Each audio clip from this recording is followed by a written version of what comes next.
Good morning, everybody. Welcome back to the channel. My name is Marie.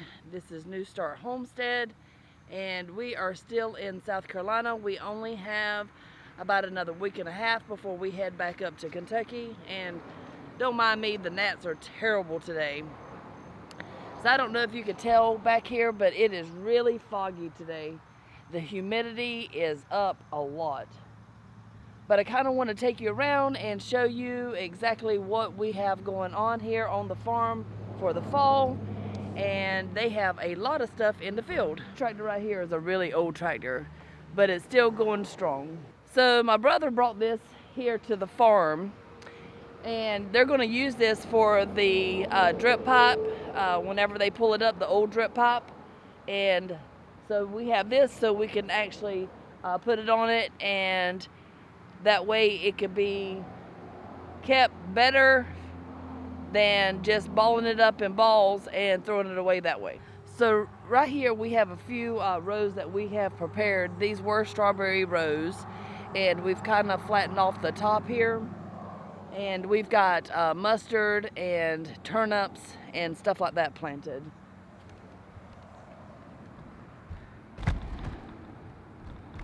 Right here where all the strawberry plants have died off from the heat and stuff like that, we have pumpkins and a whole stuff. We've used these beds, instead of tearing them up and disting them up, we've decided to go out there and just replant into the beds.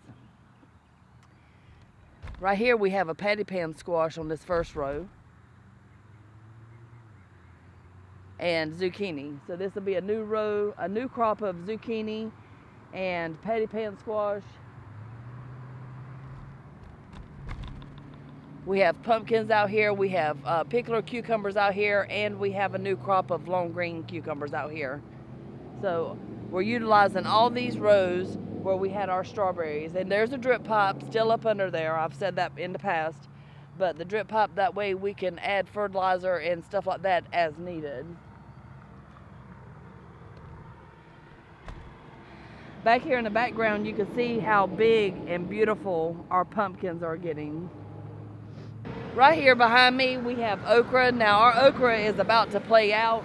We are still getting some okra, but it's not as much as we were getting before.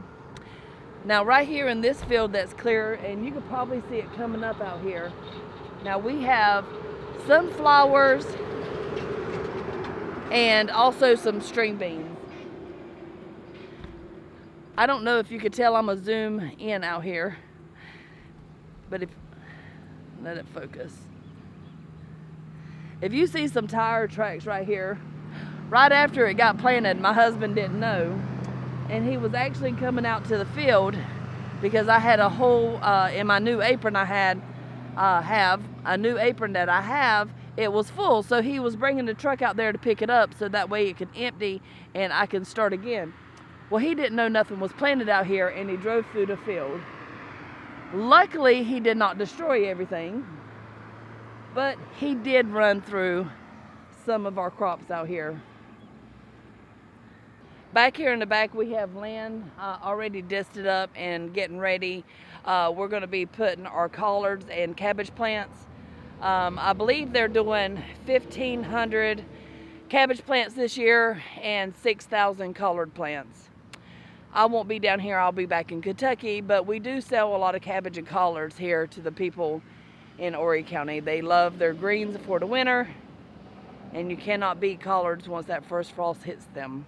They are delicious. Out here in the field, we still have hot peppers and some bell peppers, and we are still getting tons and tons of peppers. Now that's one thing this year we didn't have a problem with, is our peppers. We've had plenty of those. Can't say so much about the tomatoes. It's been a horrible year with the viruses, and also with the tomatoes getting a virus in it. But our peppers have done great. But peppers also love a lot of heat. These are the little fingerling hots.